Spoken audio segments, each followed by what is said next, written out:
అమ్మో మనం ఏ కోత అరుస్తానని వచ్చేస్తాం కడిగారు. అయ్యగారు ఒక క్లిప్ చెప్తారు అది గుడి ఎక్కడది అనేది. చోళరాజుల పరిపాలనలో ఈ యొక్క కోట నిర్మాణం జరిగింది. ఈ నిర్మాణానికి తుంగురు నారదులు ఇద్దరు కాశీ నుంచి రామేశ్వరం వెళుతున్నారు.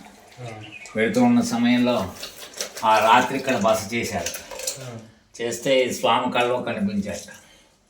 కల్లో కనిపిస్తే ఆ రాత్రి వీళ్ళు తెల్లవారుజామున వచ్చిన కళ నిజమవుతుంది అన్నట్లుగా వెంటనే వాళ్ళు దిగ్గున మేల్కాంచి ఆ తుంగురు నారదులు ఇద్దరు కూడా ఈ రాజుని మేలుకొలిపారట. వాళ్ళు సర్వసంగ పరిత్యాగం మా దగ్గరే ఉంది, అత్యంత కుదరదు, మీరు లోపలికి వెళ్తానికి లేదన్నట్టు రాజభటులు. అయ్యా మేమేం లేదు, రాజుగారి దర్శనం చేసుకొని వెళ్ళిపోతాం అన్నారు. సరేలేమని వచ్చి ఆయన వాళ్ళ గేట్ని తీసాక లోపలికి వెళ్ళి రాజు దర్శనం చేసుకున్నారు. చేసుకుని అయ్యా రాజా ఇది మీకు స్వామి ఉన్నాడు, మీకు ఇక్కడ కేశవ స్వామి, మరి ఆయన గారు ఇక్కడ కనపడ్డాడు అన్నారు. అంటే వెంటనే రాజు తెలిస్తే దెబ్బలు కొదవా, నిజమేనా అయ్యా, నిజం కాబట్టి చెబుతున్నాం, మాకు ఇట్లా కాలు వచ్చింది తెల్లవారుజామున. వెంటనే 10 మంది బొట్టులను పెట్టి వాడు ఎక్కడైతే చూపించాడో అక్కడ చుట్టూరా పొల్లగెట్టి గీసి తవ్విచ్చారు.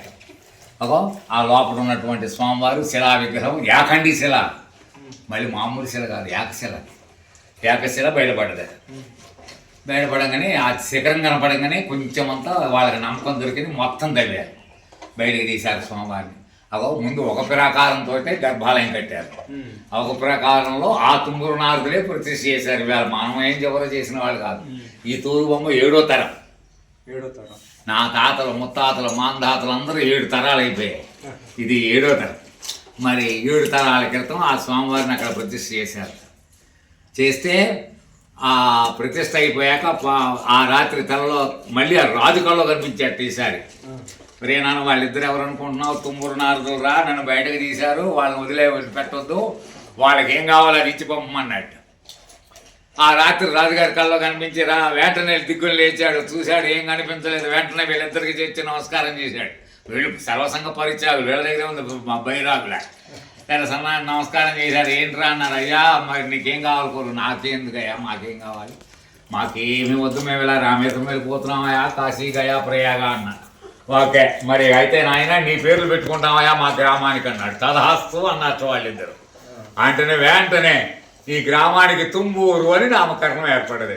తుంబూరుడు కదా మహర్షి ప్రతిష్ఠ చేసింది, ఈ గ్రామానికి తుంబూరు అని పేరు పెట్టారు. ఎప్పుడు 11వ శతాబ్దంలో చోళరాజుల టైంలో. మరి వాటికి చూసావా, ఇంకా ఇంకా ఇంకా ఇంకా ఇప్పుడు మన తరాలు ఎన్ని తరాలు. మీ ముత్తులదే ఇప్పుడు దాదాపు నా తెలిసింది 3వ తరం. మేము పిచ్చయ్యా పిచ్చయ్య, నేను సత్యనారాయణ వార్త కదా చెప్తా. అట్లనే మరి వాటికి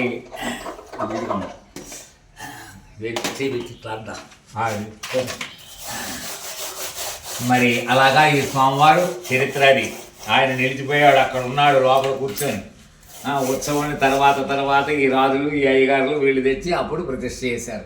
ఒక్కొక్కటి 3 ప్రాకారాలాగా కట్టారు స్వామివారిని. నానా ఇట్లా 3 ప్రాకారాలతో చూడండి, లోపల గర్భాలయం, అంతరాలయం, మోహమండపం, ఇవి ఇట్లా కట్టుకుంటూ వెళ్ళారు. ఇది దివ్యస్థలం. పూర్వంలో దివ్యస్థలం అంటే ప్రతిరోజు నిత్యము కళ్యాణం జరిగేది ఈ స్వామికి శివయ్య. నిత్య కళ్యాణం, రోజు కళ్యాణం. ఇప్పుడు పెత్తరపతిలో లాగా జరుగుతూ ఉంటే ఈ రెడ్డిరాజులు అనుకున్నారట, అయ్యగారు ఇది ఇక్కడ ఉన్న అయ్యగారిని, ఎందుకు అయ్యగారు మన దేవుడి పేరు చెనకేశ్వర స్వామి కాదు, కళ్యాణ స్వామి అని పేరు పెట్టుకున్నారట. పేరు పోతురాజు పొట్టి ఉండేవాడు, పేరు పొట్టి ముక్కన్న. నాకు 3వ తరం అంటే నాది 5 తరాలు. మరి 5 తరాల కదా పేరు పొట్టి వాడు ఇక్కడ దిగుడు ఊడితే ఆ మొక్కలు ఇక్కడ అయ్యగారు నివేదన చేసిన ప్రసాదం పెట్టి తినేసిపోయేవాడు, ఎంత పొంగలి చేసి. మరి నాన్న ఆ రోజులు అలాంటివి. వేటకి ఈ కళ్యాణ స్వామి మరి ఈ రోజులో ఈ రాటికి కూడా కళ్యాణ స్వామి కూడా అంటే కోటలో ఉంది పొమ్మంటారు మన ఊరు వాళ్ళు ఎవరైనా.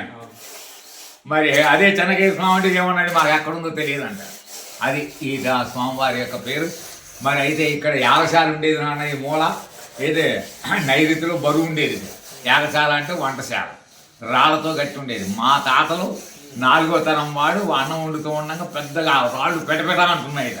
కళ్యాణ స్వామి ఈ నూతిలో నీళ్ళే బేది పుట్టయ్య మొక్క తెచ్చి కూర్చున్నారు అయిపోయింది గుడి ఓడవటం కడగటం గుర్రం మీద వచ్చాట ఎండపల్లి నుంచి తుమ్మూరికి ఈ ఈ చింతల చెరువు అంటారు దీన్ని చింతల చెరువు కట్టల చెరువు చింతపూడులు పైకి వచ్చేయరా తోకలు ముడుచుకొని వెళ్తున్నా ఏం కాదురా భయం లేదు ఒరే కలిగా చింతపూళ్ళు వస్తున్నాయిరా అంటే నీకేం లేదు నేను ఉన్నాను అనేవాడు అంతే అది తోకలు ముడుచుకొని లోపలికి వెళ్ళిపోయావాడు చెట్లలోకి గుర్రం వేసుకుని వచ్చేసేవాడు వచ్చిన రావడం కాబట్టి స్నానం చేసి ఈ నూతిలో నీళ్ళే తడి బట్టతోడే పొంగలి వండుకోవడానికి ఆ బాణలు ఉండేవి పెద్ద పెద్ద బాణలు ఆ బాణంలో కలిసి బియ్యం పప్పు బెల్లం వేసి పొలం ఉండేవాడు ఆతపతియో దేవ పురాహిత పూర్వో దేవే ధ్యాయాత నమానుచా బ్రహ్మే రుచుంబ్రం జనయిందాః దేవాయగ్రే తదబ్రుణ్యశ్రై బ్రాహ్మణో ఆవిదేవే ధ్యాయా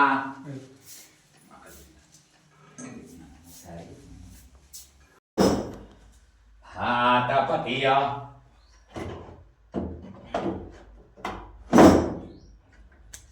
అది అలంకారం